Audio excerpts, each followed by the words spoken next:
सो बच्चों आज हम कंडक्टिविटी का फॉर्मूला डिस्कस करने वाले हैं। ओके, सो कंडक्टिविटी आपको पता है it is reciprocal of resistivity and ऐसा यूनिट इज़ मो मीटर इनवर्स। सो देखिए कंडक्टिविटी का कोलोजन टाइम के साथ एक रिलेशन होता है, सिग्मा और टाउ के बीच का रिलेशन होता है। ये फॉर्मूला आज हम डिराइव करने वाले बहुत इंपॉर्टेंट है। सो जैसा बच्चों आप जानते हैं कि आप यहाँ पर स्क्रीन पर देख सकते हैं, हमने चार्ज का फॉर्मूला लिखा है as I into delta T as N E A V D whole into delta T. अब ये फार्मूला आया कैसे? अब बच्चों आपको पता है कि अगर हम एक कंडक्टर लें जिसका क्रॉस सेक्शनल एरिया है ए और इसका लेंथ है एल, तो हम एज्यूम कर सकते हैं लेट स्मॉल एन, जो कि आप यहाँ पर इस फार्मूला में देख सकते हो, let small n be the number density of electron. मतलब यहाँ पर स्मॉल एन क्या होगा? it will be number of electrons per unit volume. Okay, so small n becomes your number of electrons per unit volume. In other words हम कह सकते हैं small n will be number of electrons upon volume को हम लिख सकते हैं area into length. Correct? So हमने volume को लिख दिया area into length.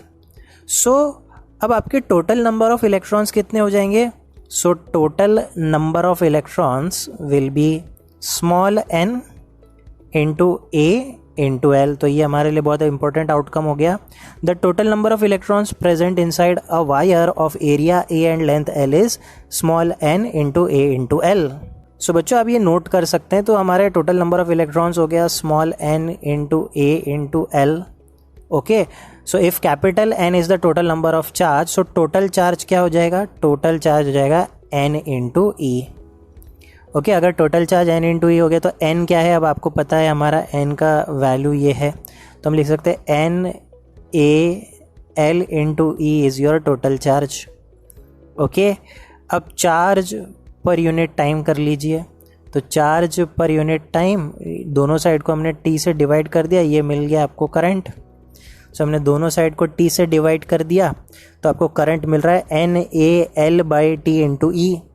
अब देखिए हमारा जो कंडक्टर है जिसका लेंथ, हमारा जो कंडक्टर का लेंथ है उसका लेंथ L है। सो कोई भी इलेक्ट्रॉन L का डिस्टेंस कवर करेगा इन टाइम T, तो डिस्टेंस अपॉन टाइम हो जाता है स्पीड। तो हम क्या कर सकते हैं बच्चों, ये L बाई टी को हम लिख सकते हैं ड्रिफ्ट वेलोसिटी, जो कि है इलेक्ट्रॉन की स्पीड। तो हमारे I का फॉर्मूला क्या हो जाएगा? I का फॉर्मूला हो जाएगा NaVd into E. Okay, so we can write down the formula of I as Na drift velocity into charge of electron. Very important formula. I का फॉर्मूला NeaVd भी लिख सकते हैं आप। करेक्ट, इसे याद करने में आसानी जाती है। I is NeaVd। तो ये फार्मूला बहुत ज़्यादा इंपॉर्टेंट है बच्चों। तो हम I कह रहे हैं एज NeaVd, तो आप देख सकते हो ये हमारा फार्मूला आपको मिल रहा है I into delta T as NeaVd into delta T. तो आप चाहे I का फार्मूला याद करिए या फिर ये चार्ज का फार्मूला याद रखिए। Okay, so we have started our derivation with this step I as NeaVd। अब आपको पता है करंट डेंसिटी होता है करंट पर यूनिट एरिया। तो अब आप देख सकते हो हमने यहाँ पर टर्म्स को रीअरेंज किया है, तो ये डेल्टा टी तो डेल्टा टी से कैंसिल हो गया। तो आप देख सकते हो हम इसको लिख सकते हैं एज आई बाई ए। इस फॉर्मूला में हमने आई बाई ए कर दिया, तो बचा क्या? N E into V D. Okay, अब हम क्या कर सकते हैं? एन ई तो है, वी डी क्या होता है? वी डी होता है E into E tau by M.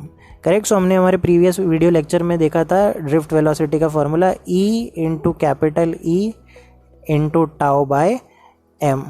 ये हो गया हमारा I बाय ए यानी कि J का फॉर्मूला।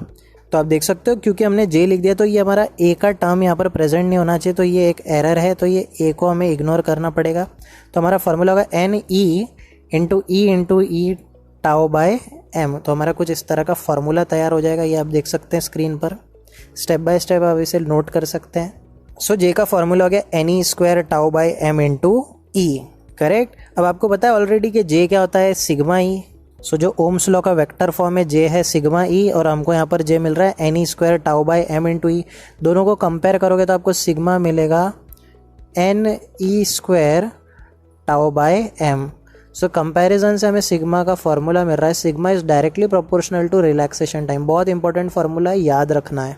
ओके, सो बहुत सिंपल सा डेरिवेशन है। हमने पहले कहा आई होता है NEAVD, फिर हमने ए को डिनोमिनेटर में लिख दिया तो जे मिल जाएगा आपको। देखिए यहाँ पर ए इग्नोर करना है आपको, ये गलती से मिसप्रिंट हुआ है।